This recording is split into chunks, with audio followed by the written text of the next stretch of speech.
Welcome friends to the new episode of Leadership Launch as we step into the new financial year 24-25. Let me welcome you all along with Mr. Murali Srinivasan. Good morning, sir. Good morning, Subhash, and a very happy financial new year to all your viewers. Thanks a lot. So, viewers, as we step into the new financial year, let me introduce Mr. Murali Srinivasan before we are going to have some useful discussion with him. Mr. Murali comes with over 4 decades of experience, starting from his family business, which was into machinery equipments for the construction industry. And then he was a major distributor in the South Karnataka for the Archie's brand, which I'm sure you would have heard of. And he is known as the BNI India because he was instrumental in ensuring the growth of BNI from 33 regions to 94 regions in 15 years of his time.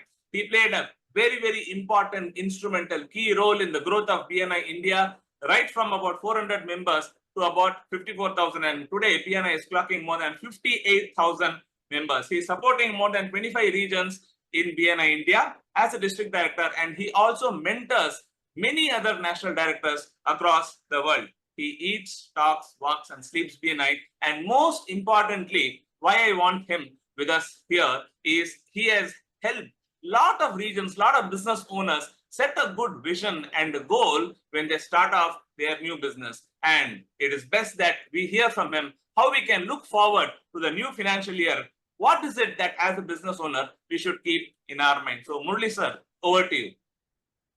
Okay, thank you, Subhash. Thank you so much for inviting me to this wonderful podcast that you have.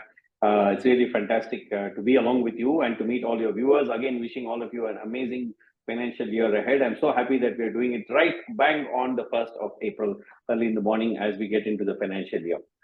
So for me, always there is one interesting, kind of a technique, or let me say a mechanism that I would use. And I've learned this many years ago. I learned this actually somewhere around, maybe around 2010, 2011, around that period, I learned this technique. And for the last nearly more than 15 years, this has been a wonderful, mechanism for me to use when I plan the year ahead.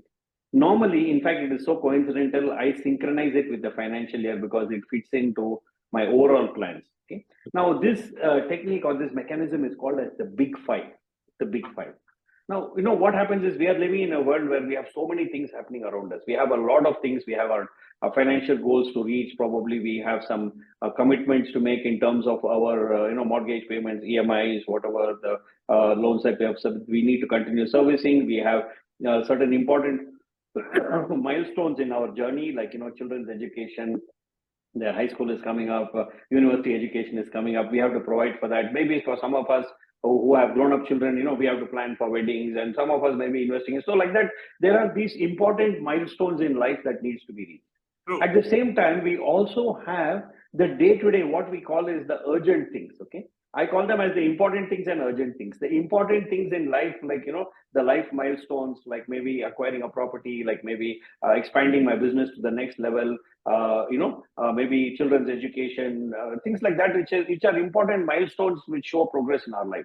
But what happens when I go to work every day, the day-to-day things come, the cash flow management, supply chain management, material does not come. I have to make the delivery. What am I going to tell my clients? The processing time, like in terms of my labor has not turned up or my workers have not turned up. My team is not in place. So I need to step in. So we get pulled into these day-to-day urgent things.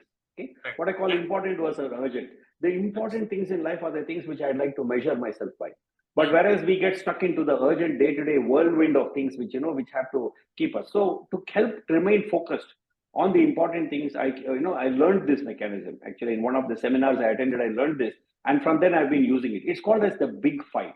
Okay. What are the 5 big things that you need to accomplish? If next year, March 31st or April 1st, I was again meeting all of you and saying that these are the 5 things that I'm proud that I have progressed upon last year. Okay, this I call as the Big Five. Now, what is this Big Five? It can be personal goals.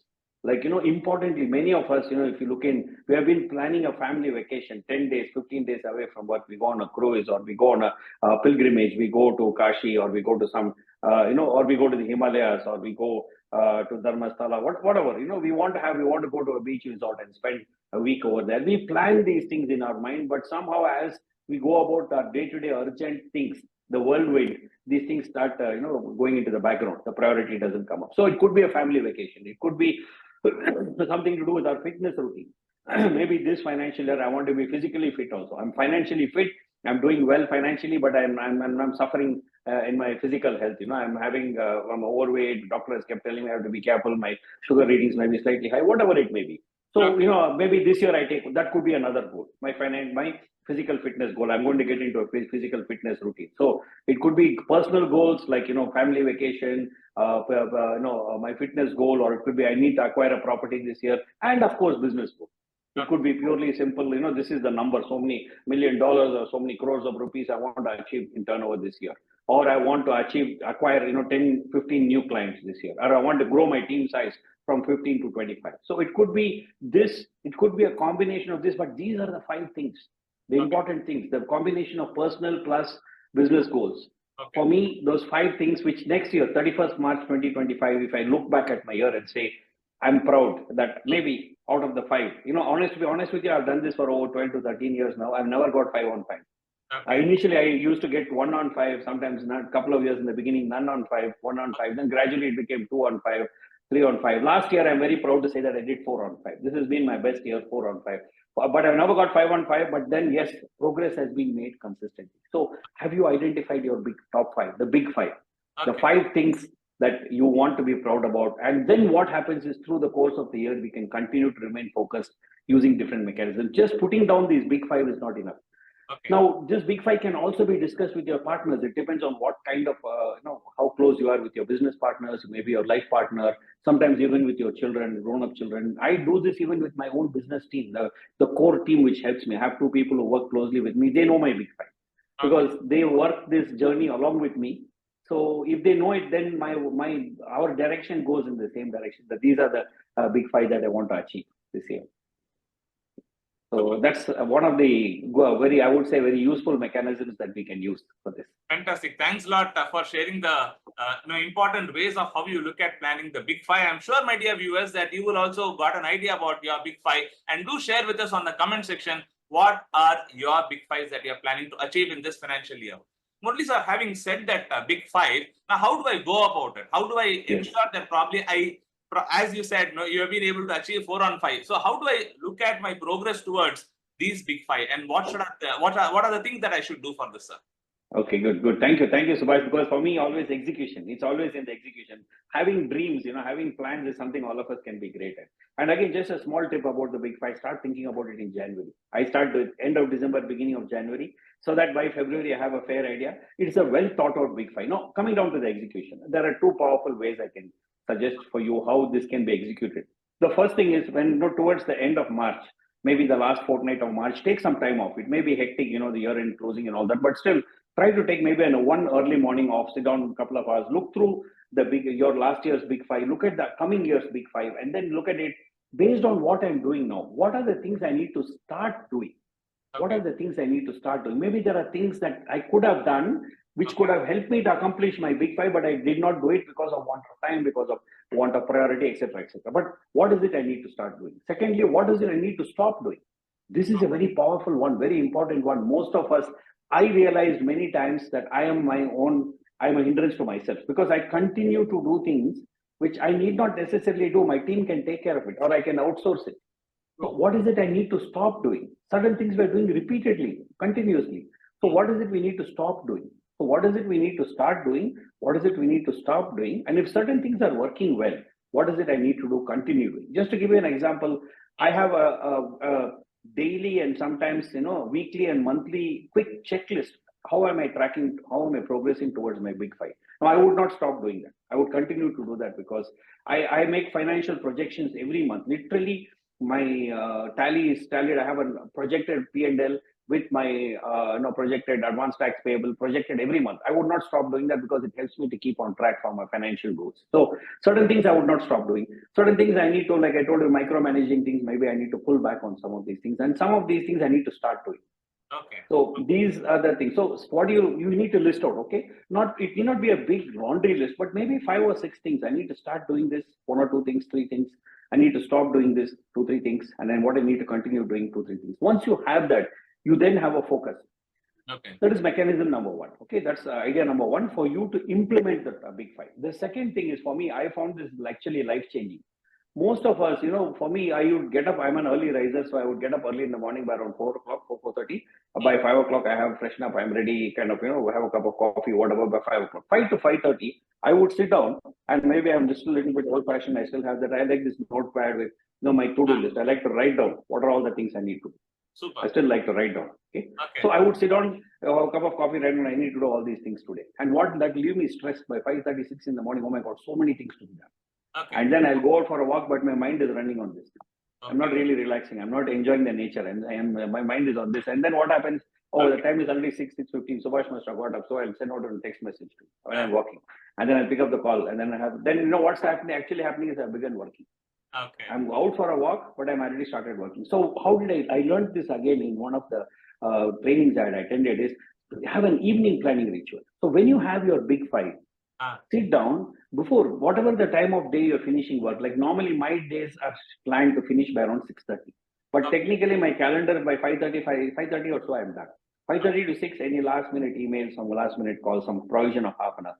The last half an hour of the day, 6:30 to 6 to 6:30 is to plan my coming next day. What am I got to do tomorrow? My calendar is pretty much programmed, but what are the things I need to accomplish tomorrow? These are the things by tomorrow.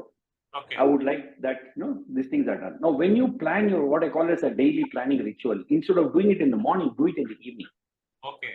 Before you finish the day. So what happens is when you plan your day, let 90% of your time be devoted to the big five. And secondly, do it in the evening, because when you get up in the morning, things, your mind has processed it, you're ready to go. Your mind is a very powerful, it's a very powerful thing. What happens is, it processes it overnight, and morning, instead of getting up and wondering, oh my God, so many things to do, you're ready to go with a bang. I enjoy my walk, I come back and get straight into the day. And some of these things have to be habits, creating of habits. So doing your big five, having, what to start doing, stop doing, continue doing, and that can be done once in a year. But the daily planning ritual has got to become a habit of doing every day. Don't be disheartened in the beginning if things don't happen as per your plan. And sometimes, we get started, but nothing really works out, so we stop doing it. Don't do that. Continue doing it, because consistency is the key. Absolutely, absolutely, sir. The ideas are always free, but then implementation is the key. That's a very, very important thing. What you said, sir. The consistency matters the most. So I'm very sure to achieve our big five, my dear viewers, you would have got an idea. As and when I was hearing to you on the start, stop, and continue, I was only looking at the traffic light. I think a lot of things that we see in our day-to-day things are something which gives us a hint on what to do, what not to do, and what to continue doing. It's very, very important that we look at it on a regular basis. And my dear viewers, to achieve your big five, I'm sure what Murali sir gave as a fantastic words of wisdom, you should sit down and understand what are the things that you should continue doing, what are the things that probably you should stop doing. Probably you can delegate this to somebody else who can efficiently execute this work, and most importantly, where your focus should go and what you should start doing. And I'm very sure, looking at what Murali sir was talking about, how you can plan in the evening itself. The previous evening itself, if we have planned out, I'm very sure we will have a very, very productive and effective day going ahead. Yes, Murali sir, with all your blessings as we start the new financial year, I'm sure all our viewers over here would have found this fantastically useful, and it is practically implementable again. And when we catch up in the next new financial year, most of us would have got at least a 2 on 5 or at least a 4 on 5, and our best wishes to all of you to achieve 5 on 5. Thanks a lot for your time, Murali sir. Thank you, Subhash, and wishing everybody a great financial new year and all the best. Thank you. Thank you, sir. Thank you.